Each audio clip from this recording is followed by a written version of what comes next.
정보가 있는 시사 토크쇼 장윤선의 팟짱.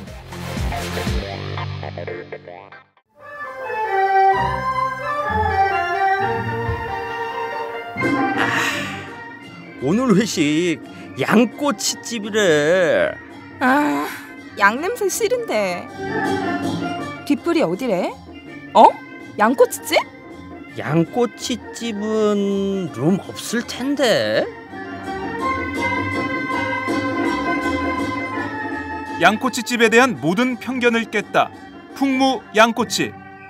클래스가 다른 양꼬치집 풍무 양꼬치에서 팟짱 가족들의 단체 방문을 기다립니다. 팟짱 서포터스 1호 풍무 양꼬치. 8인실부터 28인실까지 단체 손님을 위한 룸도 따로 있습니다. 대림역과 구로 디지털 단지 역점 두 곳에 있습니다. 예약 문의 02809-9292, 02809-9292.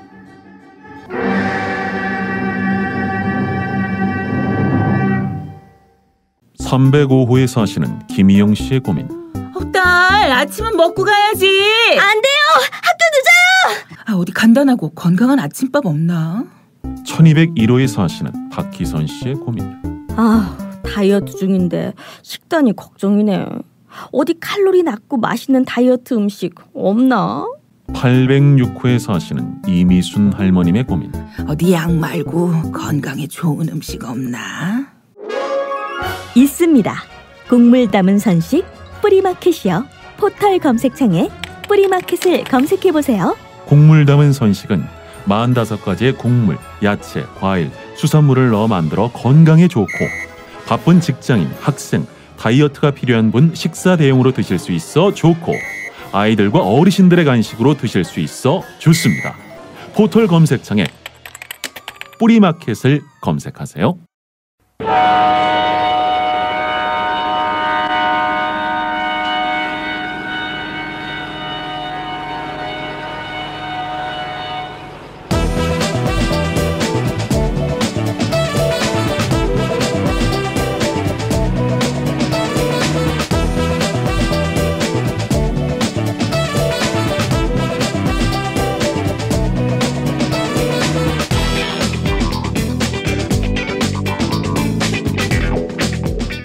외교 안보에 종착역은 없다.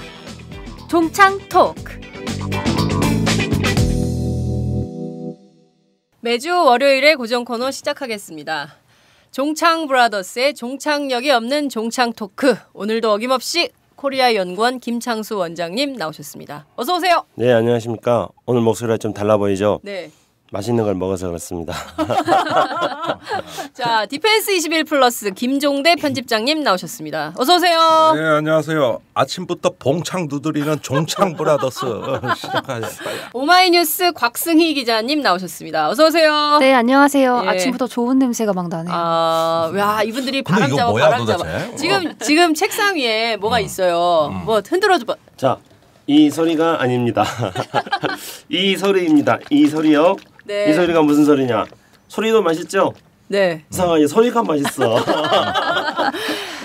저희가 광고 없다고 그랬잖아요. 그랬더니 정말 선량한 영세 자영업자 분들께서 주로 식품류 지금 식품류의 광고들이 들어오고 있어요. 저희가 그 지난주부터 양꼬치집 풍무 양꼬치집 사장님께서 저희 팟짱 어려운데 힘내시라고 광고를 주시고 계시는데요. 자발적 유료와 어디냐면요. 구로 디지털 단지 역점. 그다음에 대림역점, 지하철역 주변에 있어요. 그래서 진짜 저희가 한번 가서 먹어봤는데요. 정말 맛있더라고요. 저는 그래요? 양고기를 처음 먹어봤어요. 아니 왜냐면 처음 먹어봤단 말이에요? 그러니까 과거에 먹었을 때는 솔직히 말하면 좀 제가 향에 좀 약하거든요. 그래서 제가 카레도 잘 못 먹고 그랬어요. 어릴 때부터. 근데 그게 잘 못 먹었거든요. 가도 이렇게 그랬는데 그 집은 거의 한우 2+ 이상급의 그 고기 맛이었어요. 내가 가서 먹어봐야 돼요.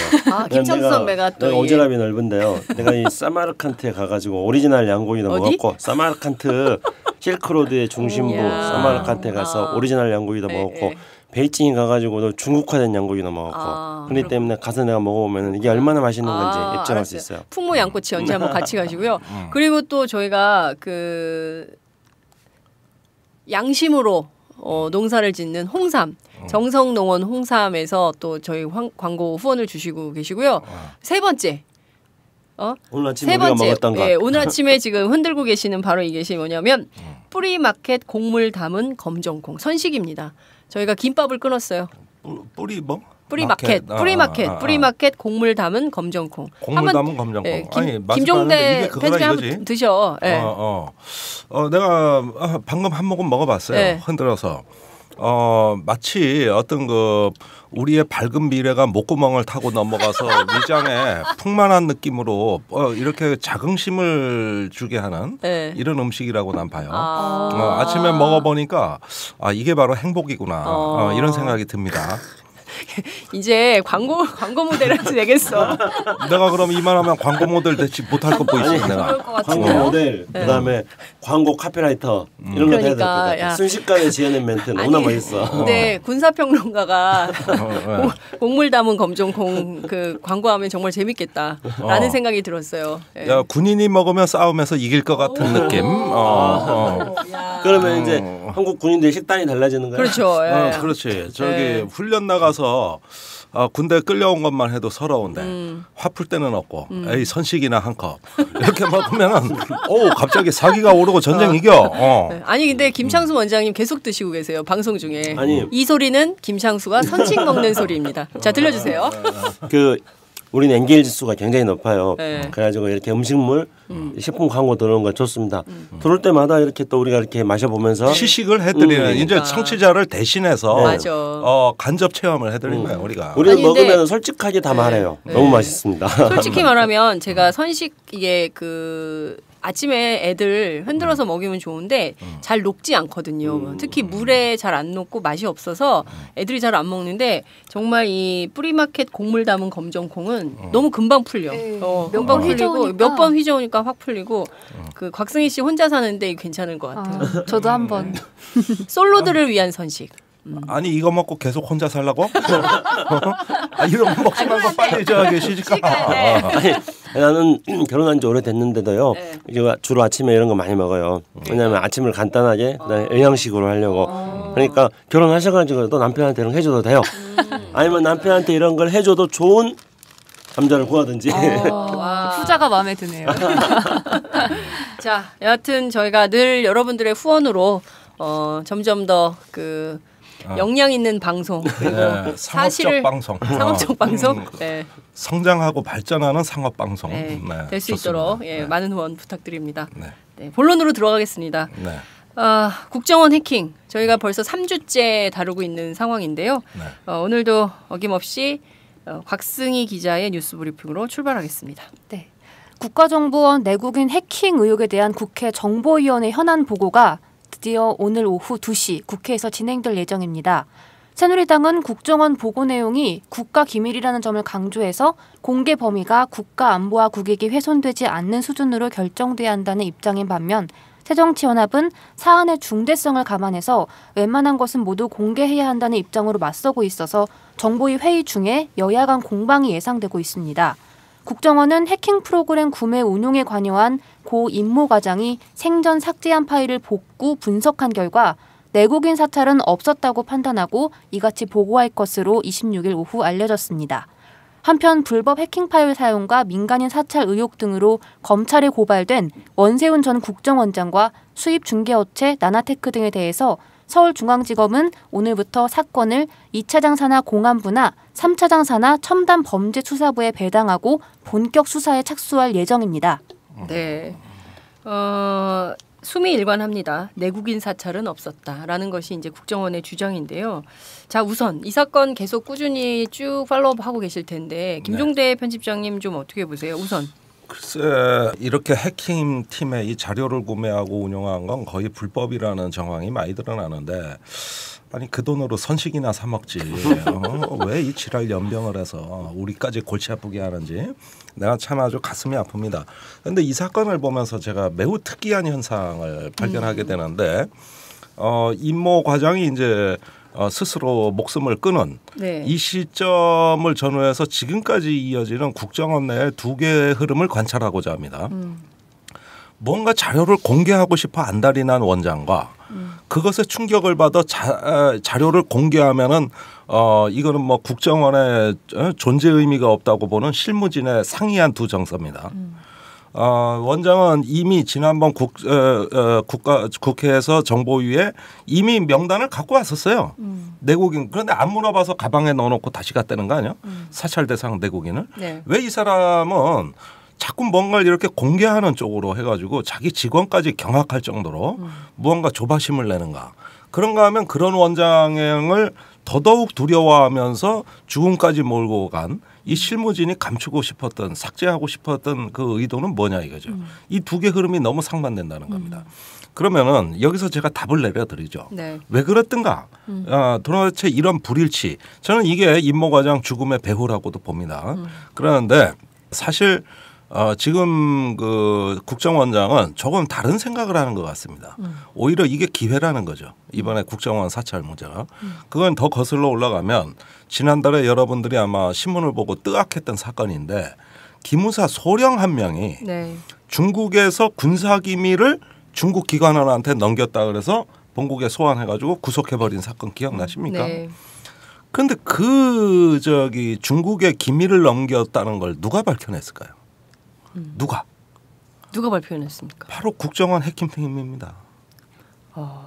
그러니까 이 기무사 소령 하나가 네. 국내 소화대 기무사 조사를 받은 거 아니야, 그지? 자기 회사가 수사기관이니까 어디 딴 데 가서 조사받을 필요가 없잖아, 그지? 그래가지고 수사 자체를 했는데 거기에 제출된 자료가 내곡동 자료입니다. 그러니까 그 해킹한 자료죠. 네. 심지어 제가 주말에 취재해 보기로는 내곡동에 작년부터 그 기무사 소령을 꾸준히 해킹을 해가지고 이걸 자료를 기무사에 넘겼는데 보니까 카카오톡, 메신저 이런 것들이 다 들어있고 그런데 심지어 카카오톡을 할 때 저 조사 내용이 이렇더라는 겁니다. 너 그때 이 카카오톡 이거 문자 칠 때 천정 보면서 했잖아. 바닥 보면서 했잖아. 이것까지. 그래가지고 아예 꼼짝도 못하게 자백을 받아냈다. 아니 천정 바라보면서 카카오톡을 한다는 걸 어떻게 하는 거예요? 사진으로 찍었나 보죠. 영상까지도 다 입체적으로 그냥 사거리 해킹해버린 것이죠. 카메라를 해킹하면 이제 카메라 렌즈를 통해서 다 뭘 보잖아요. 하고 있는지를 볼 수가 수 있죠. 있잖아요. RCS 카메라를 프로그램으로. 해킹한다는 게 핸드폰 카메라를 그렇죠. 해킹을 해가지고 자기를 찍어요. 모르는데 자기도 RCS 프로그램의 특징이 그러니까 그거예요. RCS는 그런 거 했는데 그러면 그 RCS 프로그램으로 국정원에서 그 기무사 직원을 해킹했다는 건가요? 해킹했다. 그다음에 카톡 문자 때릴 때 장소가 어디였다. 완벽하게 나와버리니까. 자 그러면 그 나나테크 사장이 한겨레 인터뷰에서 국정원의 주타깃은 중국 내 한국인이었다라는 말을 하잖아요. 그러면 그러니까 이 중국 내 한국인이 이 기무사 소령이었다는 건가요? 이 나나테크 직원께서 네. 한겨레 신문에다가 저의 영감을 불러일으키는 매우 중요한 진술을 하신 것이죠. 그리고 사실 저도 중국을 의심했었어요. 그랬는데 기무사 취재 내용하고 이 나나테크 직원 증언하고 일치한다 이겁니다. 제 얘기는. 그러니까 국정원장의 이제 심리 구조로 우리가 다시 한번 들어가 보겠어요. 네. 왜 사건 초기부터 까겠다. 와서 봐라. 그리고 또 물어볼까봐 명단을 국회 정보위에 가져온 거 아니야, 그지? 가방에서 안 꺼낸 거는 안 물어보니까, 그죠? 자, 그랬는데 뭘 저렇게 공개하고 싶어 조바심을 내냐 하면은 자랑할 게 있었던 겁니다. 그래가지고 그 기무사 사건이 터지고 나가지고 국정원이 붕 떠 있었다는 거거든. 그런데 그 직후에 해킹 사건이 터져 이런 재앙이 덮칠 줄이야. 그러니까 빛과 그림자가 영광과 치욕이 동시에 교차했던 것이죠. 자 이게 이런 사실은 지금 김종대 편집장님께서 처음 얘기하시는 것 같은데. 제가 국내 언론 사상 지금 최초 단독 보도를 하는 것이죠. 단독 보도를 팟짱에서 하시는 거예요. 디펜스 21 코리아. 디펜스 21은 이제 문 닫기 때문에 남의 언론 와서 해요. 그 시사인에서 사실 발표가 났었거든요. 7월 20일에 국정원이 기무사 소령을 해킹했나? 나 말고 이 얘기 한 사람 또 있다고? 아니 해킹했다가 아니라 해킹했나? 의혹 제기. 그래서 해킹했다. 그리고 시사인의 물음에 이제 김종대 편집장님이 언론사상 최초로 그 답을 하신 거예요. 관계자로부터 확인한 사항이라는 걸 덧붙입니다. 그러면은 여기에서 이제 한 가지 실마리가 있는 거예요. 지금 국정원장은 제정신이 아니라는 겁니다. 자랑할 게 있으면은 막 가. 마구 까는 사람이에요. 네. 거기에다 이 사람 나이도 70 넘고 이거밖에 뭐 낙이 없어, 솔직히. 그래가지고 뭔가 좀 이렇게 저기 일본 말로 가오다시, 한국말로 위신 세우기 이런 아주 좋은 재료라고 봤던 거예요. 그래서 국회의원들 꼼짝 못하게 만들 수 있다. 네. 우리가 이렇게 해서 잡았다. 이것까지 할 수 있는. 그러면은 저기 작년부터 올해 이르기까지. 중국에 나가 있는 국정원과 기무사 등 우리 국내 요원들에 대한 대대적 감찰이 상시적으로 있었다는 겁니다. 이런 부분에서 이번에 이 사건. 그러면 지금 보면 그 김종대 편집장님의 취재를 바탕으로 우리가 분석을 해보자면 지금 한국 내에 있는 정보기관끼리 지금 싸움을 하는 거잖아요, 그죠? 뭐 싸움이라기보다는 뭐 저기 서로 감시, 누가 누굴 감시하는지 모르는 거죠. 그런데 그. 여기서 이제 한 가지 국정원장은 이렇게 복을 받았을 겁니다. 그러니까 그거 그렇게 해서 저번에 기무사 걔도 잡았고 우리 정당하게 감찰에 쓴 거고 여기서 내국인이라는 건 민간인이라는 건 뜻이에요. 네, 그러니까 기관원은 저기 내국인의 범주에 드는 게 아니라 그냥 그거는 뭐랄까 기관원이니까 정부 재산이지 뭐. 사람이라기보다 뭐 정부미라 그래 보통. 그러니까 그러니까 그 표현들이 뭘 의미했었던 거냐. 이 저기 내국인이라는 의미는 우리 국민, 민간인을 지칭했던 거예요. 그리고 기관원은 상관없어. 내 새끼니까. 그래가지고 이런 걸 해가지고 중국 공안을 잡아낸 거 아니에요. 사찰을 통해서. 이렇게 하면은 이 스토리는 국정원장이 어디 가가지고 이제 떠들기 좋은. 그러네요. 오히려 요게 이제 근데 오늘 마침 정보위원회가 열려요. 예. 이 얘기가 나올지 안 나올지 모르겠어요. 아마 이 방송이 나갈 때하고 비슷한 시간일 건데. 네. 예, 그러면은 오후 2시에 열리니까 저희가 그거보다는 훨씬 일찍 나갑니다. 이 방송을 그렇죠. 듣고 제기를 해야 돼요. 야당 의원들은. 그렇지 않을까요? 그렇죠. 네. 그러니까 제가 이제 여기서 데프콘 1을 하나 발령합니다. 데프콘 1. 그 과거에 우리 학교 대학 다닐 때 일본의 유학생 간첩단 사건 이런 거 많았어요. 맞아요. 그리고 뭔 사고가 터지면 다 일본이었어. 그런데 앞으로는 중국의 한국 유학생 뭐 간첩단 사건, 뭐 중국의 우리 기관원의 군사기밀 누설 사건, 또는 뭐 중국의 우리 뭐 무슨 사업가가 북한 공작원에 매수된 사건, 뭐 등등등 앞으로 공안 사건의 주류는 이렇게 형성이 된다는 거죠. 그걸 조심하셔야 된다 이게요. 그 저기 참외밭에서 신발끈 고쳐 매지 말고 오얏 나무 밑에서 모자 고쳐 쓰지 마시고 각별히 조심하시라. 예, 지금 김종대 편집장님 재미있는 말씀하셨는데요. 그러니까 우리나라의 국정원이 해킹 프로그램을 통해 가지고 기무사 요원이 중국을 상대로 첩보를 팔아먹은 것을 지금 잡았다는 거 아닙니까? 체크했다는 거 아닙니까? 내곡동이 잡았어요. 그러면 이제 기무사는 과연 여기에 대해서 어떻게 반응할 것인가? 지금 내가 얼핏 지금 신문 기사를 읽었던 걸 제가 기억나는 대로 말씀드려본다면은 기무사에서 이 건을 놓고 무슨 뭐 민군 합동 조사위원회를 만들었다. 기무사 만든 일에 최초로 민군 합동 저 특별 감찰 TF를 만들었다. 그게 이 건 때문에 그러는 거였잖아요. 이것이 촉발은 됐지만 그러니까. 뭐 다른 방산비리도 있고 해서 종합적으로 가는 겁니다. 그러면은 국정원에서 해킹 프로그램을 통해 가지고 기무사 요원을 지금 간첩이라고 잡았는데 그럼 기무사는 가만히 있습니까? 아니 증거가 나와 버렸으니까. 아니 증거가 나왔기 때문에 증거에 대해서는 인정을 하고 그리고 기무사 자체적으로 내부 단속이라든가 기강을 잡기 위해서 민군 합동 감찰단 같은 걸 만들어서 사상 처음으로 지금 심지어 이제 그 민군 합동 감찰단에 민간인들 넣었다는 거 아닙니까? 뭐 그래봤자 예비역이지. 하지만은. 그러니까 기무사 내부에서도 지금 발칵 뒤집어졌을 것 같은데요. 그러게요. 아니 기무사는 위기예요. 아니 근데 그런 거예요. 그래서 지금 보면 군 통신망에 대한 그 기무사령부의 무제한 감청 금지 법안 이런 건 또 뭐예요? 아니 그런 거 누가 제출했답니까? 그 새정치민주연합 문병호 의원이 통비법 개정안을 대표 발의했어요. 예, 사실 지금 정보기관이 제일 불만스러운 게 통비법 아니겠어요? 그렇죠. 예, 이것 때문에 공작 못한다는 거 아닙니까?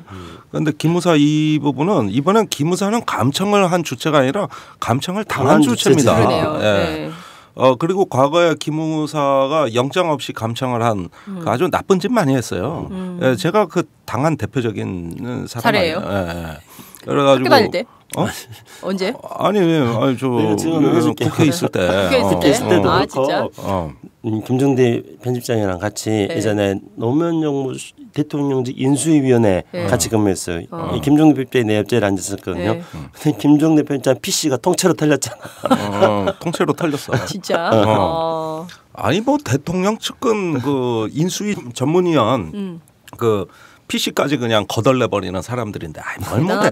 그리고 난 평소에 다 알고 있어 내가. 그래요? 내가 뭐 그런 거 모르는 사람도 아니고 일견 적당히 속아주기도 하는 것이지. 그걸 갖다가 대인배 풍모. 왜냐하면은 대인배의 풍모가 느껴집니다. 나는 민간인이 아니기 때문에 그런 거예요. 그럼 뭐예요? 민간인이 아니면? 그것도 정부미예요? 아니 정부미도 아니지만. 반관 반민?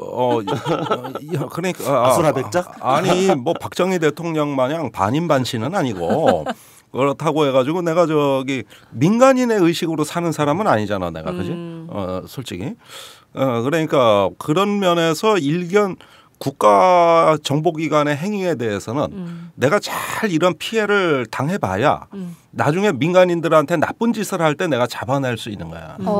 살신성인의 정신으로 당하신 건가요? 그렇죠. 그래가지고 일견 우리는 항상 여분의 정보를 만들어놔요. 털릴 때 이제 가져가시라고. 이런 정보를 일부러 만드는 사람들이고 이 대한민국의 누구보다 정보 공해를 많이 초래하는 당사자죠. 그래서 뭔 얘기하다 여기까지 왔는지. 자, 다시 조금 이제 정리해 보면은요. 지금 현재 지금 쟁점이 되는 게 그러니까 여당과 또는 국정원 쪽에서 이야기하는 게 제가 볼 때 크게 두 가지 정도 주장이 있어 보입니다. 그러니까 첫 번째는 뭐냐면은 들어와라 국정원에 들어와서 이 임모 과장이 삭제했다는 거 다 복구했으니까 와서 봐라. 지금 이겁니다 하나가. 그다음에 이제 여당이 계속 이야기하는 거는 국가 안보를 흔들 거냐? 새누리당 아니 저기 누구죠? 새정년 국가 안보 흔들지 말아라. 이게 이제 전통적인 안보 공세의 두 가지가 있습니다. 근데 우리가 이 두 가지를 다시 한번 따져봐야겠는데요. 그러니까 이제 노련한 사냥꾼은 항상 자기가 어디서 싸울 것인지 그 싸울 장소를 정하는 거 아닙니까? 그래서 길목을 정해놓고 사냥감이 오기를 기다리는 건데 지금 국정원이 그렇게 노련한 사냥꾼 흉내를 내고 있는 거예요. 그러니까 국정원에 들어와라. 들어와서 자료 있으면은 너희들이 그 임모 과장이 지었던 거 다 봐라. 근데 그건 뻔한 거 아닙니까? 그렇기 때문에 일단은 똥개도 홈그라운드에서는 자기 집 앞에서는 50점 먹고 들어간다고 국정원이 노련한 사냥꾼 흉내를 내는 것 같지만은 집 앞에서 50점 먹고 들어가려고 똥개 흉내를 내고 있는 겁니다. 그다음에 이제 근데 뭐 새정년이 설마 똥개 흉내 내는 국정원한테 당하지는 않겠죠. 그다음에 두 번째로 저는 지금 이 새누리당이 계속 그 국가 안보를 얘기하고 있는데 여기서 우리가 지적해야 될 부분이 있습니다. 그러니까 기본적으로 국가 안보를 정권 안보를 위한 방패로 사용하는 순간 국가 안보가 흔들린다는 겁니다. 지금까지 항상 그랬잖아요. 그래서 안보가 이래 어려운 거야. 그러니까. 우리나라가 안보가 정말 중요한 거거든. 국가 안보가 아니라 정권 안보라니까. 그렇죠. 지금도 마찬가지예요. 그러니까 이게 안보가 안 보여. 국가 안보를 안보가 안 보여. 떡볶이 이후에 최고의 국가 안보를 튼튼히 하려면은 이 사건에 대해서 국민적 의혹을 낱낱이 해결해 줘야지. 그래서 국민들이 국정원에 대해서 확실하게 신뢰를 해서 이 국정원은 대한민국의 국민들의 신뢰를 받는 정보기관이다. 이렇게 돼야지 안보가 튼튼해지는 거예요. 근데 이런 식으로 나오면 정말로 안보가 안 보이게 되는 상황이 지금 되는 건데 결정적으로 지난 방송 시간에도 우리가 이 해킹 프로그램 때문에 오히려 이탈리아 업체들이 국정원이 해킹당할 수도 있다. 그런 우려를 했는데 그게 그 사실에 가깝게 지금 증명이 되고 있습니다. 그러니까 해킹 프로그램 업체 이탈리아 해킹사에서 그 백도어 프로그램을 심어놨다는 거 아니에요.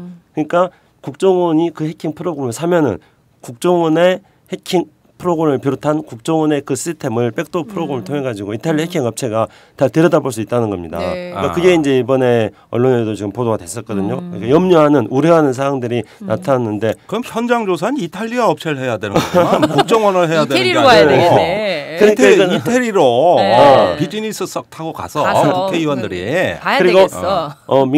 민간인도 포함시킨다 그랬으니까 포함시켜야지 객관적이고 신뢰도 높은 조사가 되니까 이탈리아 가는 비행기표를 한 장 더 보여가지고 김정일 편집장도 같이 가. 이탈리아에.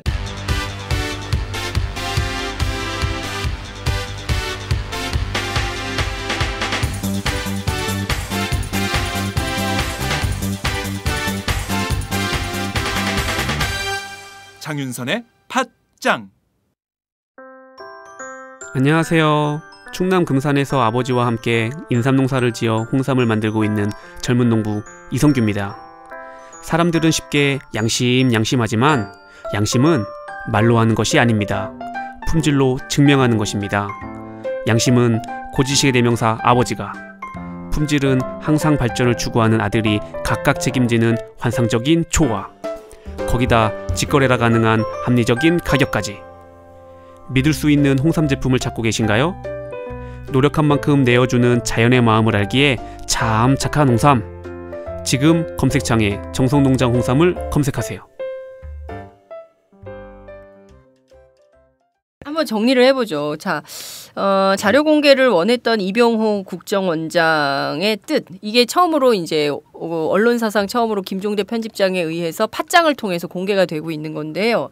그렇다면 중국 내 한국인, 그래서 기무사 소령을 잡아낸 이 쾌거, 뭐 이거 중국의 중국인을 해킹하는 것까지 이렇게 했다라는 것은 하나의 포인트로 볼 수는 있을 것 같아요. 자, 그러면 중국 내 한국인 국정원의 주장처럼 이렇게 됐다라는 게 한 포인트로 있고, 또 다른 포인트를 좀 봐야 될 것 같은데요. 그러면 정말 내국인에 대한 사찰은 없었던 것이냐? 그 부분은 아직 물음표인 것이죠. 확인이 된 것이 없고, 그죠? 그렇죠. 그러니까 지금 그 삭제한 자료를 복원한 결과 내국인 사찰은 없었다. 저는 이 말이 이상하게 들립니다.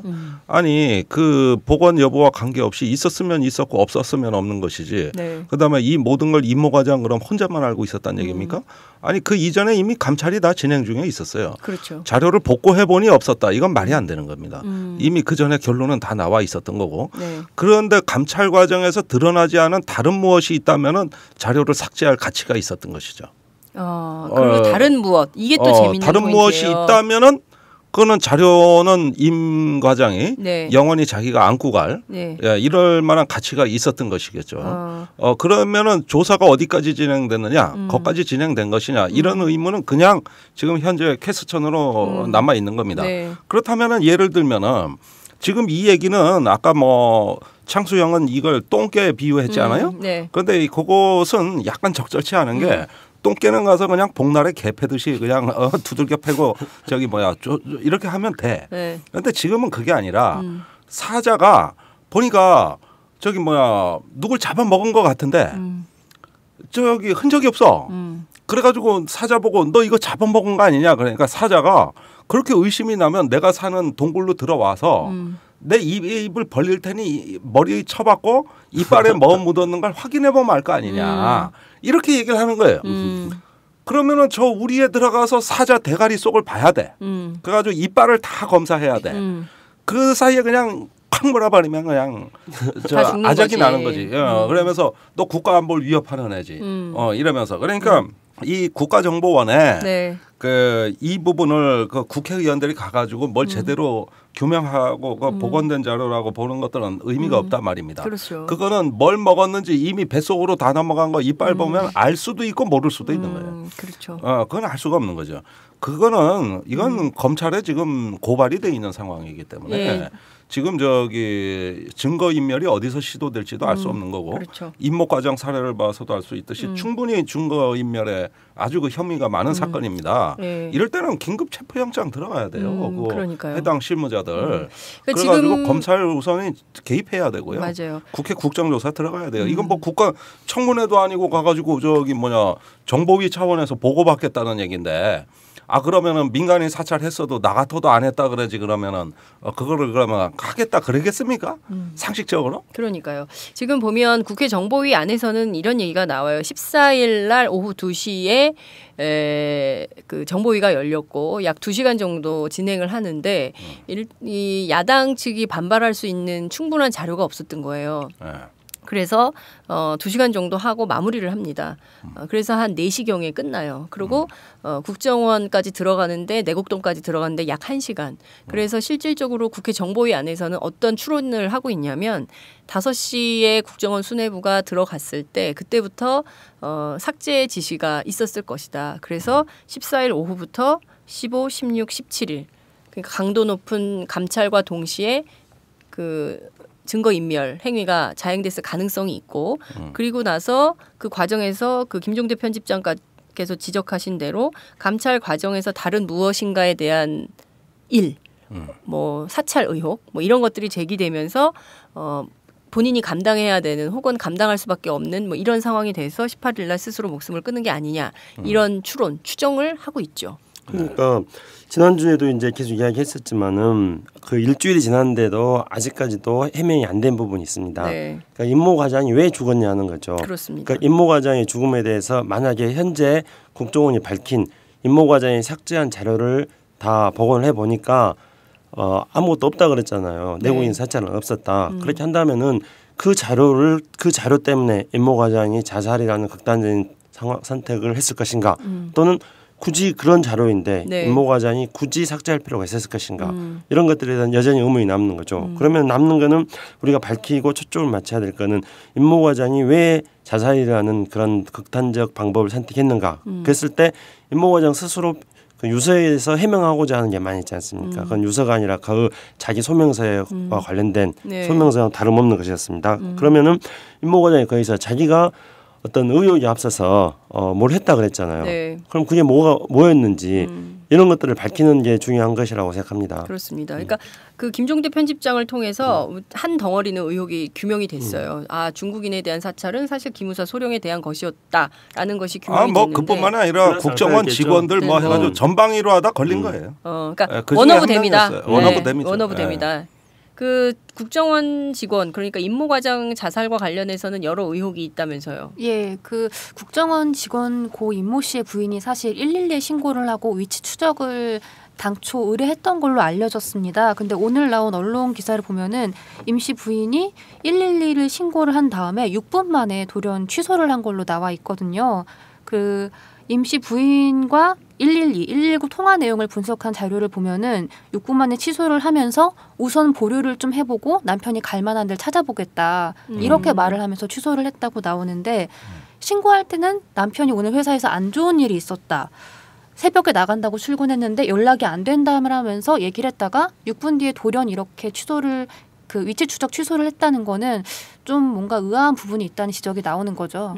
임모 과장이 자살하고 나서 그때 새누리당 의원들이 그렇게 말하지 않았나요? 임모 과장이 4일 동안인가 굉장히 뭐 심각한 나흘 동안 공황장애를 앓을 정도로 심각한 업무를 하다가 그렇죠. 공황장애 속에서 그 삭제했을 것이다. 그러니까요. 그러니까 삭제라는 것은 단순한 실수, 공황장애 때문에 실수했을 것이다. 그렇게 말한 거였죠. 그러면은 그 임모 과장이 공황장애까지 되게 한 요인이 뭔가 국정원 내부에서 대체 무슨 일이 있었는가. 공황장애가 사실인지 아닌지도 확인이 그렇죠. 안 돼요. 예. 그러니까 공황장애가 사실이든 아니든지 간에 또는 그게 이 삭제를 할 때 어떤 계획적으로 했든지 또는 실수를 했든지 간에 뭔가 일이 있었다는 거죠. 뭔가 일이 있었고 그거에 대해서 가족도 눈치를 챘거나 아니면 어느 정도 그 상황을 공유하고 있었던 것이죠. 그렇기 때문에 임모 과장의 부인이 그렇게 신속하게 신고를 할 수 있었고 신고하는 과정도 지금 여러 차례 그 번복되는 그런 현상이 나타나는데 그러니까 아직까지도 임모 과장이 사망한 지 며칠이나 지났는데도 아직까지도 안 밝혀진 의혹이 여전히 존재하고 있다는 거죠. 이거는 가족의 의견이 제일 중요해요. 그 정윤회 문건 파동 때 그 최모경이가 자살했습니다. 서울경찰청에서.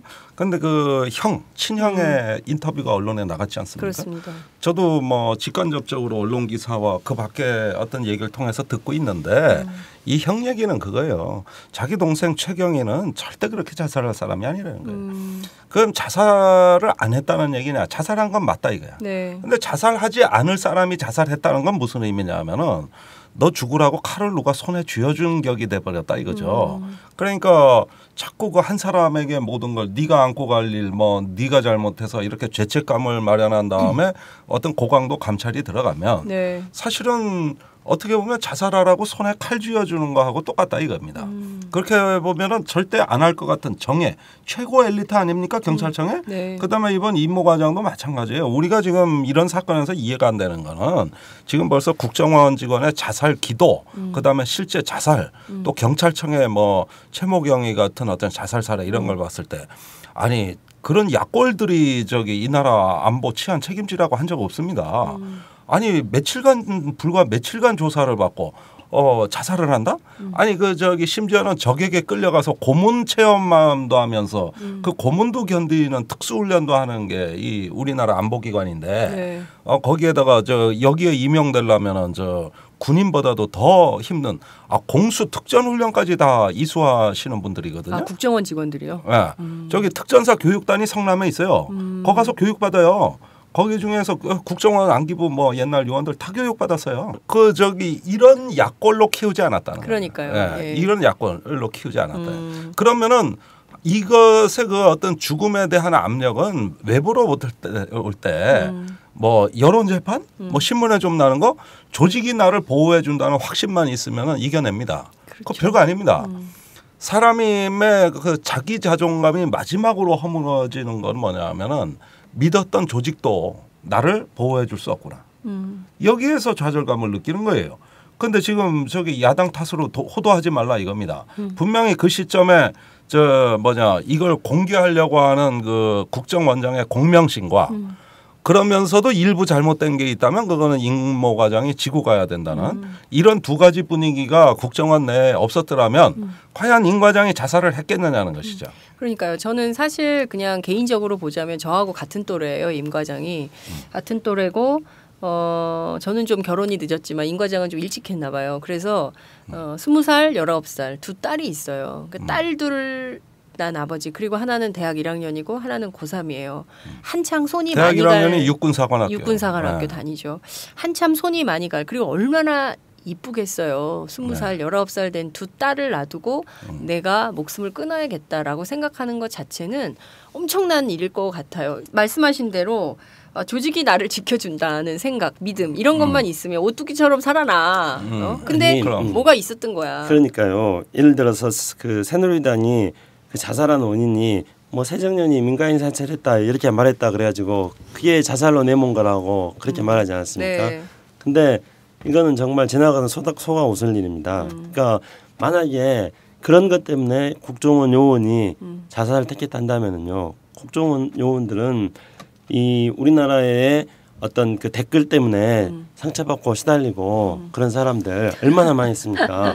그 그렇죠. 국정원 스스로가 댓글을 통해 가지고 얼마나 많이 지난 대선 때 많은 사람들이 가슴에 못줄했습니까? 그래도 자살한 사람 없어. 없어요. 자이 교수라고 남의 딸을 갖다가 그러니까 나 그 사람 얘기하려고 그랬어. 자이 교수. 그러니까. 이 사람 어떻게 됐어? 이 사람 여태 있지 국정원에. 그러니까 만약에 그런 행위가 자살할 만한 사건이 한다면은 국정원은 엄청나게 많은 살인 행위를 한 거예요. 그렇잖아요. 그런 많은 댓글을 남겨가지고 사람들의 가슴에 못질을 한 거란다면은 그게 자살할 용이라면 국정원은 자살을 할 수 있는 엄청나게 많은 심리적 위해를 지금 사람들이 그래서 우리나라가 거잖아요. 자살률 1위가 됐어 지금. 이것 때문이 아니라 하더라도. 그렇죠. 그런데 상대방 가슴에 대못 받고 자기 자존감을 이렇게 모욕했을 때 네. 이걸 이제 모멸감이라고 하는 건데 이게 모멸감만큼 그 개인의 자아가 침략당했다는 느낌을 주는 게 없단 말이에요. 그러면 대부분 사람들은 극단적 선택도 생각해 볼 수가 있는 겁니다. 제 주변에도 이래 보면 소위 군사 매니아라고 하는 친구들이 네. 그 지들끼리 치고받다가 자살을 하는 경우가 간혹 있어요. 그런데 그런 경우도 제가 유심히 보면 왜 저만한 일로 죽을까? 저 인생 살다 보면 별거 아닌데 나중에 다 잊혀지는데 이럴 만한 일들이 있거든요. 그건 뭐냐 하면은 어떤 자기가 모 집단, 나이가 소속했던 집단이라고 생각했을 때 거기서부터 오는 어떤 모멸감. 네. 이게 가장 트라우마가 강합니다. 그러니까요. 그 굉장히 배상훈 강합니다. 교수 있잖아요. 그 프로파일러 1호. 저희 방송 출연 이후에 다른 여러 방송 출연하고 계신데 그런 얘기를 하시더라고요. 그러니까 조직 안에서 보호받지 못하고 있을 때 그리고 다 그걸 끊어버린대요. 그런 심리 전술도 있다고 하고요. 그러니까 어떻게 보면 임 과장도 또 하나의 피해자일 수 있다라는 생각이 좀 드는 거예요. 댓글로 공격받은 걸 치면 우리 김종대 편집장도 굉장히 많이 공격을 받았거든요. 저도 굉장히 많이 받았어요. 2012년 대선 취재할 때 저도 굉장히 많은 모욕, 그러니까 그 여성에 대해서는요. 조직이 보호해 줬어요? 조직이 보호해주진 않았어요. 근데 어떻게 이런 거 보호 안 해줘? 아니 저는 개인이 이겨내야 개인이 이겨내야 돼. 아니, 그걸 조직이 어떻게 알아? 나는 그 가끔 뭐 언제 나를 한번 초빙 강사로 좀 저기 모셔주면 조금 담력 훈련에 대해서 내가 강의할 게 있거든요. 저 한때 일베에서 유명한 사람이었어요. 일베에서요? 또 조갑제닷컴에서도 하루 종일 나를 공격한 적이 있어요. 조갑제 씨가. 그런데 대선 때는 특히 악플이 많았는데. 그때 그 김하영 국정원 직원이 구속됐잖아요. 구속이라기보다 뭐 그냥 화제 인물이 됐죠. 근데 우리 기자들 얘기가 요즘 이상하대. 편집장님에 대한 구속된 적이 없어요. 구속은 안 됐고 그런데 이상하대. 편집장님에 대한 악플이 다 사라졌대. 저도 없어졌어요. 그때 없어지더라고? 국정원이 저에 대해서 그렇게 각별한 관심을 가질 거라고 저는 생각하지 않아요. 그 정도의 뉴스 가치가 없는 사람이기 때문에 국정원이 저한테 관심 가질 이유는 전혀 없지만 여하튼 굉장히 많은 성적 모욕이 많았어요. 뭐 못생겼다, 뭐 어쩌고 저쩌고 해서 해가지고 굉장히 많았는데 말씀하신 대로 김하영 사건 이후에 없어졌어요. 없어졌어요. 그러니까 지금 이 요주 인물들만 지금 다 이 가득 차 있잖아요. 아니요, 나는 국정원이 관심 가질 만한 일을 하질 않아요. 하여튼간에 김정일 편집장도 뭐 요주 인물이라고 지금 스스로 고백을 한 거고 어쨌든 스스로 요주 인물이라고 인정을 안 했지만 이창수 원장님은 핸드폰이 이상하다면서요.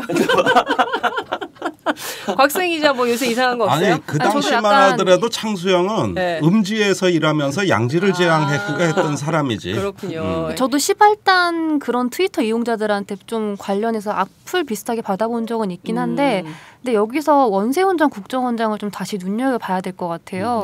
해정천합이 검찰 고발할 때 이제 원 전 국정원장을 또 고발을 했거든요. 그럼요. 구속된 상태에서 이제 이 건 관련해서 조사를 받게 됐는데 이 RCS 구입 운용 시기가 원세훈 전 국정원장 시기인 거잖아요. 그때부터 이제 박근혜 정부까지 걸쳐 있습니다. 그렇죠. 아마 박근혜 정부 첫 해 한 4, 5월까지는 그 RCS 시스템이 굴러가던 시기고 또 6월 지방선거도 우리가 알 수가 없어요. 그렇죠. 그러니까 이게 2010년에 처음 2010년 지방선거 때 이 프로그램을 사야 되냐 말아야 되냐 고민하다가 실제 구매한 것은 2012년 1월이고요. 2012년 1월, 7월. 그러니까 어찌됐든 1월은 그 총선 석 달 전, 그다음에 7월은 대선 몇 달 전입니까? 5달 전. 이렇게 되는 겁니다. 그러니까 사실상 선거를 앞두고 RCS 프로그램에 대해서 국정원이 구매를 한 거죠. 그러니까 그런 것에 대해서 의문이 생기는 거죠. 당연히 의문이 제기됐을 때문에 우리가 생각해 봅시다. RCS 프로그램하고 그다음에 댓글 공작이 진행됐던 거하고가 별개의 사안이긴 하지만은 이게 국정원이라는 하나의 조직 차원에서 본다면 이게 별개의 사안이겠어요. 그렇죠. 동일한 사안이죠. 예를 들어서 컨트롤 타워가 국정원인 거죠. 그렇죠. 그러니까 국정원에서 RCS 프로그램을 통해 가지고 전부 다 해킹을 하면서 도감청을 하잖아요. 그래서 장윤선 편집장하고 김정리 편집장이 무슨 대화를 하는가? 저는 편집장 아닙니다. 기자입니다. 옛날에 편집장이었잖아요. 옛날에 뭔 편집장이었는데 여하튼 그래서 두 분이 대화하는 것을 내가 다 파악한단 말이에요. 은밀한 대화를. 하여튼간에 그럼 이제 이게 RCS에 다 파악을 해서 선배 오늘은 8시까지 꼭 오세요. 지각하면 안 됩니다. 뭐 이런 거. 그걸 딱 보면 어떻게 판단하냐면 김종대는 그 8시를 다르게 해석하지. 아니지. 김종대는 이제 8시까지 안 오는 수 있는 사람이구나. 이런 정보를 얻는 거예요. 그다음에 이제 지각을 잘하는구나. 그렇지, 이렇게. 지시를 내리는 거야. 이제 댓글부들한테. 댓글부들 지시를 내려가지고 김종대는 게으른 놈이다. 이런 식으로 계속 댓글을 달아라. 이렇게 지시를 내리는 거야. 아니면 공직 때 지각한 사례를 다 뽑아와라. 뭐 이런 식으로. 그렇게 해가지고 그러니까 댓글 공작이라는 것과 RC의 작업이라는 게 국정원의 위에 올라간다면은 그게 동일한 하나의 작업이 되는 거죠. 근데 공직 때는 지각을 한 번도 안 했어. 그럼 어떻게 댓글 공작을 하지? 아니 그거야 뭐 내가 그 정도 관리 능력이 되니까 그러니까요. 우리가 김종대를 오해했다. 성실한 국민이다. 이렇게 이제 바뀌겠지. 근데 국정원이 댓글 달 때 그 기준들을 보면은 4대강 사업 반대하고 국가정책 반대하면 이제 그걸 종북이라고 기준을 세워서 반대 댓글, 비판 댓글을 막 세웠잖아요. 그 기준으로 만약에 똑같이 해킹 프로그램 적용을 했다면은 어떤 사람들이 해킹이 됐을까 생각을 했을 때 충분히 민간인들도 가능하다고 도출해낼 수 있다는 그렇죠. 거죠. 저희가 그 방금 전에 영국에 있는 오마이뉴스 통신원 특파원 그 김성수 시민기자 인터뷰를 했는데요. 그 캐나다 토론토 대학의 시티즌 랩이라는 그 사이버 관련돼서 해킹 관련돼서 전문하는 팀이 있잖아요. 연구팀. 그쪽에서 얘기하는 것은 이런 거예요. 지금 한국인 2명. 그다음에 러시아인 1명을 찾았다는 거예요. 근데 이 러시아인에 대해서는 너희들은 한국 사람이니까 정보를 안 줘. 그쪽에서. 근데 한국인 2명은 우리가 그러면은 중국 내에 있는 한국인이냐가 아니라는 거예요. 한국에 있는 한국인. IP까지 찾았다는 거예요. 그런데 개인정보기 때문에 더 이상은 줄 수가 없다라는 게 그 연구원 저 시티즌 랩의 입장인데 문제는 한국에 있는 한국인이 누군가인가에 대해서는 이제 검찰이 수사를 해서 밝혀내야 되는 거죠. 그러면 2명인가? 이 사람은 2명을 찾은 것이고 그 밖에 다른 사람이 있다면 누구인지 이런 것들도 지금 확인해 봐야 되는 중요한 포인트가 아닌가 이런 생각이 좀 듭니다. 네. 자, 이 상황에서 지금 원장, 국정원장 뭐 여러 가지 의혹이 있습니다. 마티즈는 왜 폐차를 했나 뭐 등등에 대해서 여러 가지 의혹들이 있지만 이 굉장히 무수한 산더미가 있는 거예요. 이걸 하나하나 국민들이 원하는 대로 밝혀줄 수 있을지 의문인데 영구미제 사건이 될 거다 이런 전망도 있어요. 그럴 확률이 사실 굉장히 높죠. 왜냐하면 일단 국정원 내부에서 국정원의 공작 차원에서 일어난 일이기 때문에 이것을 국회 상임위에 보고하는 방식으로 처리를 한다 그러는데 그런 걸 가지고 과연 해결할 수 있을 것인가 뭐 기대하는 사람 많지 않을 거라고 봅니다. 결국은 국정원이라는 것은 대통령 직속기관 아닙니까? 그리고 국정원의 의혹이 어쨌든 계속 좀 존재하고 있고 한 사람이 이것 때문에 죽은 거고 그랬을 때 이 문제를 해결하면은 해결할 수 있는 방법은 단 한 가지밖에 없습니다. 그건 당연히 국정원을 관장하는 대통령이 이거에 대해서 낱낱이 밝혀서 대한민국의 정보기관을 정말 거듭 다시 태어나게 만들어서 국민으로부터 신뢰받는 정보기관이 되도록 해라. 대통령이 이런 지시가 없는 한은 이 사건은 뭐 영구미제로 갈 확률이 굉장히 높다고 봐야죠. 네. 아니 오히려 미제 정도가 아니라 야당에 대한 공세로 뒤집기도 그렇죠. 시도할 수 있어요. 네. 항상 지금까지 그랬듯이 이런 논란이 거세지면 저도 한겨레 실론에 썼습니다마는 정권 입장에서는 그리 불리할 게 없습니다. 결국은 안보 논리가 나오고 네. 그러면서 이런 걸 통해 가지고 하나의 어떤 야당이 그럼 안보 책임질 거냐고 적반하장으로 윽박질러 버리면은 사실 요즘같이 이렇게 안보의 불안 심리가 팽배한 시대에는 대부분 정부가 이깁니다. 오히려 이런 걸로 더 결집해요. 네. 보수 정권의 지지 세력들이 항상 그런 식으로 돼 왔던 패턴을 우리가 한두 번 본 게 아니거든요. 그러니까요. 그러니까 오히려 범죄를 저지른 사람들이 더 큰 소리 치고 사는 세상이에요. 우리가 그런 세상 알고 살아야 됩니다. 네. 어떻게 보면은 민주주의가 실종이 됐고요. 그리고 도저히 뭐 이해할 수 없는 사실들이 벌어지지만 이해할 수 없는 사실들을 사실로 그냥 받아들이고 그냥 우리는 우리 식대로 살아야 되는 건가라는 고민도 좀 들어요. 이게 지금 국정원이 다 들여다보고 김종대 편집장님 혹은 또 김창수 원장님 다 들여다보고 있는 이 현실을 그냥 그런가 보다 하고 그냥 살아야 되는 건가? 아니면 여기서 어떤 새로운 변화를 시도해야 되는 건가? 굉장히 중요한 포인트거든요. 얘기하는 게 이거죠. 이 사찰을 자행하고 그런 안보 프레임에서 보면은 시민은 세 종류가 있는 겁니다. 착한 시민, 나쁜 시민, 이도저도 아닌 시민. 그러는데 항상 이런 사찰의 효과는 원래는 나쁜 시민을 적발하기 위한 것처럼 보여져요. 그러지만 실제 그 효과는 이도저도 아닌 시민들한테 주로 향한다는 것이죠. 나도 찍히면 저렇게 되겠구나. 나도 찍히면은 국가기관에서 불이익을 당하겠구나. 이렇게 해서 이도저도 아닌 시민이 자기가 착한 시민이라는 어떤 그걸 입증해야 되는 어떤 강압에 압박감에 시달리게 되는 겁니다. 이게 사찰의 효과예요. 그러면은 파놉티콘이라는 제러미 벤담이 발명한 원형 과목을 보면 네. 감시탑은 어둡고 죄수의 방은 밝습니다. 그러면 국정원이 사찰을 실제 하든 안 하든 상관없는 거예요. 저 어두운데 뭐가 있는지 모르기 때문에 죄수는 감시를 할 거라고 지레 생각을 하고 자기 검열에 들어가는 것이죠. 그렇게 해서 이런 감시와 규율 여기에 복종하는 것이 자기도 모르게 체질화된다 이겁니다. 그렇게 되면 뭡니까? 이번에 국정원은 이게 어디까지 밝혀질지 알 수가 없습니다만은 국정원이 사찰하고 있다고 우리가 떠들어주는 거는 사실은 국정원을 도와주는 거예요. 무슨 얘기냐? 국정원이 국민 누구나 다 털어볼 수 있다는 가능성을 우리가 대신 광고해 줌으로써 네. 이도저도 아닌 시민들이 이제는 감시받는 죄수처럼 네. 그 원형 감옥에서 어떤 자기의 어떤 규율을 내면화해가지고 스스로 복종하는 착한 시민 편으로 가게 되는데 우리가 지금 기여하고 있는 거란 말이에요. 그럼 어떻게 해야 돼? 이제 국정원 그만 다뤄야 되겠다. 아니 뭐 꼭 그건 아니에요. 네. 그런데 이것도 쌓이고 쌓이다 보면은 나중에는 이제 우리가 대한민국이 어떤 민주주의와 공화국의 책무를 다하지 않고 네. 어떤 그 경찰력에 또는 어떤 감시력에 기반한 하나의 어떤 그 권위주의적 통치로 간다고 했을 때 어느 순간에서는 시민의 인내가 네. 그 순간에는 폭발하게 돼 있습니다. 이건 민주공화국이 아니니까. 네. 그런데 그때 전까지는 어떻게 되면 통치하기 편한 나라가 되는 것이죠. 그렇죠. 그러니까 국정원을 그만 다룰 게 아니라 네. 사실 이 문제를 근본적으로 해결하는 것은 굉장히 어렵습니다. 어렵고 그러나 이제 우리는 이걸 통해 가지고 우리가 지금 감시와 어떤 공포의 사회이다 이런 부분만은 명확하게 해놔야죠. 그래서 이걸 통해 가지고 시민들이 자발적으로 알아서 기계 만드는 그런 국정원의 감시의 효과가 상당한 효과를 발휘한다 하더라도요.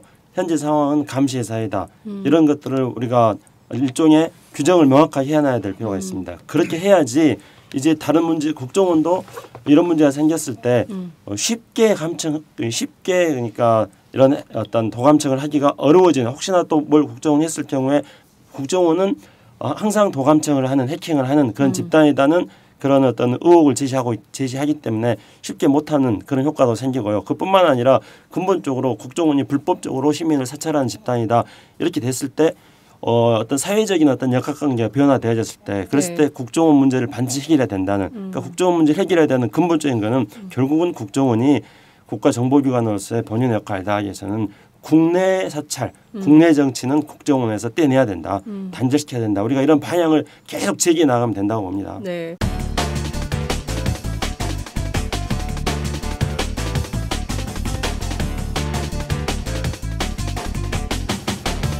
장윤선의 팟짱. 그 원칙을 관철하고 정책으로 확인할 수 있을 때까지 관심은 늦추지 말아야 될 것 같다는 생각이 좀 듭니다. 말씀하신 우리 대로. 박 기자가 할 얘기 있다는데 왜 그래요? 자꾸 못 봤어요. 그러니까 뺑덕거범 소리를 듣는 거야. 자꾸. 심청이가 할 얘기가 있다는데. 아니 사각지대야. 김종대 편집장님은 자꾸 다루는 게 더 위험할 수도 있다고 하지만 우리가 자꾸 떠들고 비판을 해야 혹시 모를 국정원 내부의 양심 고백자나 그런 걸 좀 기대해 볼 수 있지 않을까도 싶어요. 그렇군요. 2010년에도 원래 국무총리실 윤리지원관실에서 민간인 사찰한 사건이 있었잖아요. 네. 근데 그 2년 후에 장진수 주무관이 이제 폭로를 해서 바로 진실이 드러났는데 바로 이 자리에서 폭로했죠. 그런 걸 좀 기대를 하면서 우리가 계속 다뤄야 되지 양심 않을까. 있는 국정원 요원의 많은 제보 부탁드립니다. 그러니까 우리가 자주 떠들면은 그것 때문에 시민들이 내가 감시를 받고 나는 피해의식이 늘어나는 측면도 있지만은 다른 한편으로는 자주 떠들어야지 국정원이 또 함부로 못하게 하는 그런 효과도 있고 나중에 사회적인 역학관이 바뀌었을 때 국정원을 우리가 확실히 손봐야겠구나 그런 어떤 힘을 축적할 수 있는 겁니다. 문제는 국정원도 털린다는 거예요. 털리고 있잖아요. 나쁜 짓 지금. 한 것은 반드시 심판받는다는 겁니다. 예, 그러니까 무슨 그렇게 그러면은 저 내국인도 아니고 외국인을 향해서 국가 안보를 위한 숭고한 임무를 하는데 왜 털리냐고. 저기 뭐냐 뭐 몇 년 못 가잖아요. 결국 다 뽀록나요. 그러니까요. 예. 아니 이미 그 이탈리아 해킹 업체에서 국정원을 역으로 어쨌든지 간에 역으로 국정원에다가 백도어 프로그램을 심어놔가지고 뭔 정보를 가졌는지 알 수도 없는 노릇이에요. 그렇죠. 그리고 또 국제사회에서 그 다른 해킹하는 해커들이 그 해킹사를 또 해킹을 해가지고 국정원의 문제들이 또 터져나올지 알 수도 없는. 그러니까 얘 다 물리학이야. 작용과 반작용이 연결돼 있죠. 여러분들이 이걸 아셔야 됩니다. 이 사이버 세계에서는 말이죠. 어떤 그 일반적인 국제 정치와 달라요. 여긴 강대국도 없고 약소국도 없고 동맹도 없습니다. 이거는 그야말로 무정부적 사회의 대표적인 공간입니다. 그런데 그 2006년에 이스라엘하고 헤즈볼라가 레바논에서 전쟁이 벌어졌는데 헤즈볼라가 이깁니다. 그게 이제 미국의 텍사스나 캘리포니아나 이런 데 있는 IP 주소를 이용해 가지고 이스라엘군을 해킹을 해버린 겁니다. 그래서 중동이라는 근세 이후에 근대에 들어와서 중동에서 이스라엘군이 완벽한 패배라는 첫 번째 사례를 남깁니다. 그래서 공중작전이 2006년에 실패해서 2007년에 이듬해 지상군을 레바논에 투입하잖아요. 아무리 전투기를 해서 때려 부숴도 안 되니까 이번엔 육군의 모든 부대 기동로를 완벽히 파악합니다. 그래가지고 이걸 갖다가 작전 지침을 무력화해 버리니까 그러고 나서 저기 수백만 명의 시민들이 승전 축하 퍼레이드를 했어요. 이스라엘에 대한 승전 축하 퍼레이드라는 거죠. 이건 금세기 들어와가지고 가장 충격적인 전투예요. 그것도 연달아 2번씩이나. 네. 그러면 헤즈볼라가 어떻게 그렇게 했느냐? 이란의 그 IP 기술을 활용했습니다. 이란의 IP 기술. 네. 그래서 이제 헤즈볼라의 배후는 이란이다. 이런 이제 얘기까지 나왔고 그 이란하고 지금 오바마 대통령은 손잡고 있는 것이죠. 그런데 우리가 이런 걸 보면은 절대 강자란 건 없다. 정보기관 우리 국정원이 뭐 사이버 상해 안보 활동을 잘하면은 그것이 마치 어떤 그 대한민국의 최고 안보의 마지막 보루인 것처럼 시민들은 이해하실지도 모릅니다. 네. 그럴 수도 있고 아닐 수도 있어요. 저 국정원이 오히려 약자일 수도 있고 우리가 보기엔 개털이야. 저기가 무슨 간첩을 잡어. 간첩을 조작하지. 네. 그러니까 이런 그 국정원이 나름대로 그 저 뭐랄까 그래도 성과를 올려보려고 조금 소꿉장난 같은 짓을 했다. 예컨대 치자고. 그래봤자 다 털립니다. 그러니까 이 국정원이 무슨 국가안보의 최후 보루인 것처럼 얘기하면서 이거 조금 조사하면 나라 망한 것처럼 얘기들 많이 하시는데 지금은 국정원이 털리지 않게 해주는 거야 우리가. 이렇게 자꾸 국정조사하고 조사해 놓으면은 그렇죠. 나쁜 짓 못하고.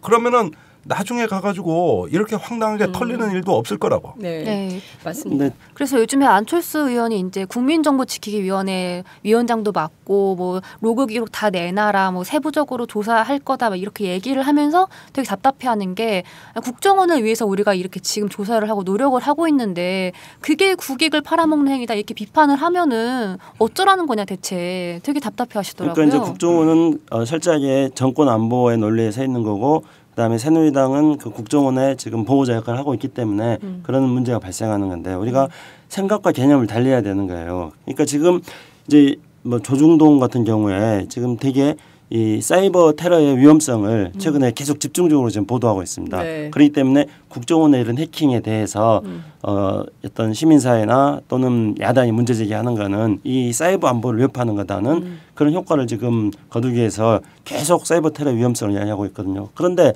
실제로 김종인 편집장이 이야기한 것처럼 이 사이버 세계에서 국정원만이 우리의 안보를 지켜주는 그런 세력인가? 절대로 그렇지 않습니다. 오히려 우리의 사이버 안보를 지키기 위해서는 안철수 뭐 국민정보지키위원장 같은 사람이라든가 또는 화이트 해커 그러니까 그렇죠. 그게 필요한 거예요. 그렇죠. 그 양반이 이제 지금 여러 민간 업체들에게 호소를 하지 않았습니까? 뭐 여러 그 어떤 백신 개발 업체들에게 네. 그런 뿐만 아니라 어떤 민간인들의 화이트 해커 이런 역량들이 굉장히 많이 존재하고 있어요. 예를 들어 보면은 무슨 뭐 독도 문제라든가 또는 뭐 무슨 인터넷상에서 무슨 문제 발생했을 때 뭐 어나니너스 그렇죠. 그래서 우리 이제 어떤 애국적 그런 어떤 해커들이 집중적으로 국가기관을 대신해 가지고 사이버 공간 속에서 국익을 지키는 활동을 하지 않습니까? 그러니까 이런 역량들을 어떻게 우리가 보호하고 잘 관리하고 국정원이 국민을 사찰함으로써 정보기관으로 유상에 실추시킨 것을 어떻게 막고 이런 게 복합적이고 종합적으로 돼야지 사이버 안보가 지켜지는 그렇죠. 거죠. 그런데 일베만 잘 지켜. 아니 실제로 정부가 많이 지원했어요. 그러니까 그 보수 농객 지원 방안이라고 대선 때 그 국가정보원이 작성한 보고서가 있습니다. 사실은 언론에는 안 나갔지만은 그것이 이제 대선에 임박할수록 그 국내 극우 보수 성향의 어떤 인터넷 언론과 그다음에 농객들에 대한 어떤 지원 방안으로 돼 가지고 그 심지어 그 저기 그 변모 씨 같은 유명한 극우 농객이 운영하는 언론사 가면 3대 그룹 광고가 다 떠 있습니다. 그러니까요. 이런 것들이 오마이뉴스 같은 인터넷 언론의 이제 사회적 영향력 순위를 팍팍 떨어뜨리게 한 결정적 원인이에요, 사실은. 그렇습니다. 지금 보면 화이트 해커의 역할이 이번에 굉장히 증명이 된 거지 않습니까? 이탈리아 해킹팀이라는 회사의 그 무도한 인권 탄압 국가에 대한 정보 지원을 좀 끊어야겠다고 판단한 화이트 해커들이 이번에 해킹을 해서 이런 결과를 우리도 알게 된 이런 상황입니다. 벌써 이것은 작년에 그 시티즌 랩을 통해서 처음 공개가 됐는데 한국 언론엔 거의 보도가 안 됐었어요. 유일하게 오마이뉴스에만 그게 보도가 됐었는데요. 김어준 씨도 뭐 얘기했다고 그러던데. 그것은 저희 보도 이후 석 달 뒤에 얘기를 한 것입니다. 오마이만 한 거예요? 오마이가 첫 보도를 했습니다. 네. 사실은 이번에도 정말이에요. 이번에도 오마이가 진실만을 말합니다. 예, 천안함 관련해서 그렇습니다. 굉장히 초기에 적극적으로 그렇습니다. 보도했죠. 저희가 팀을 짜가지고 이거를 보도하고 있는데요. 저희 오마이뉴스를 홍보하려고 하는 것이 아니라, 그러니까 문제는 뭐 홍보할 건 해야지. 뭐 하여튼 말 끊지 말고. 그게 아니라 이게 중요한 홍보 건 다 해놓고 홍보 아니라 그러니 내가 말건지 말이잖아요 자꾸. 아니 말을 자꾸 잃어버리잖아. 그러니까 중요한 거는 이 화이트 해커의 역할이라는 거예요. 그러니까 이것은 영토도 없습니다. 그리고 이제 중요한 것이 무엇인가라는 것이죠. 진실, 정의 이런 것이 굉장히 중요하다는 것이죠. 오마이뉴스도 그런 측면에서 보도를 하고 있는 것인데요. 말씀하신 대로 이 사건 굉장히 의혹이 여전히 많이 남습니다. 한 대목을 김종대 편집장님께서 풀어주셨지만 그 밖의 영역들 여전히 민간인 사찰 의혹은 있는 것이고 그 부분에 대해서 오늘 오후 2시 있을 국회 정보위원회에서 얼마나 진실에 부합하는 내용들이 밝혀질지 지켜봐야 될 것 같습니다. 오늘 말씀 정말 잘 들었습니다. 끝으로 뭐 꼭 하시고 싶으신 말씀 있으면 한 말씀씩. 있어요. 제가 꼭 막 찾고 계셔.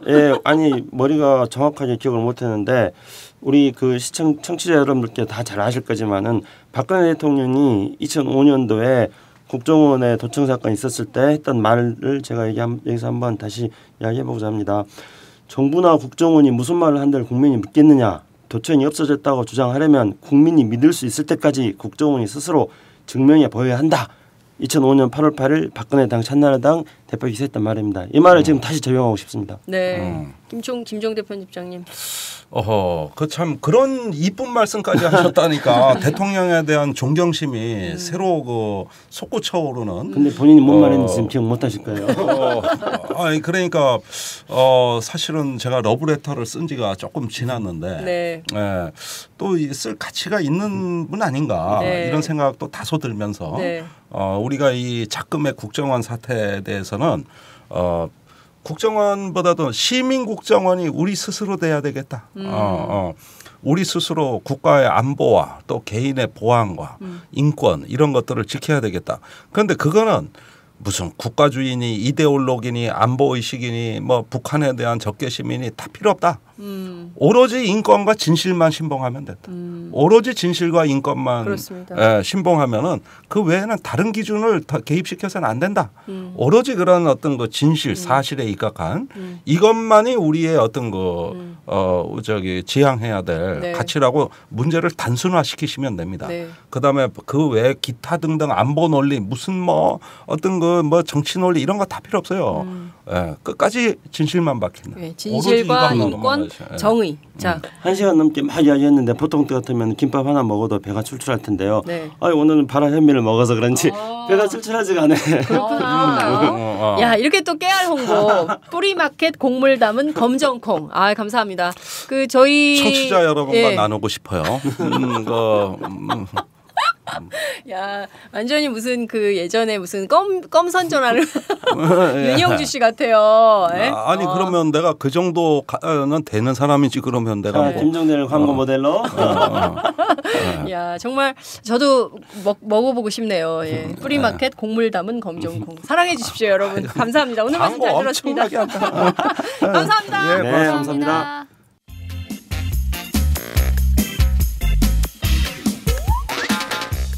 매일 정오 여러분의 점심시간 맛있게 씹어드실 뉴스를 보내드리는 장윤선의 팟짱. 매일나 신선한 뉴스를 맛보고 싶으시다고요? 보수 언론이 대충 훑고 지나간 뉴스 그 이면의 진실을 알고 싶으시다고요? 그렇다면 여러분의 곁에 장윤선의 팟짱이 있습니다. 좋아요와 구독하기로 응원해주세요. 포털사이트 검색창에서 장윤선의 팟짱을 치거나 모바일 앱스토어에서 팟빵 클릭 후 장윤선의 팟짱을 들러주세요. 요거 재밌네 할 때는 과감하게 좋아요를 눌러주세요. 여러분의 꼼꼼한 사랑이 팟짱을 키웁니다. 장윤선의 팟짱 애청자 여러분, 좋아요와 구독하기 꼭 부탁드립니다.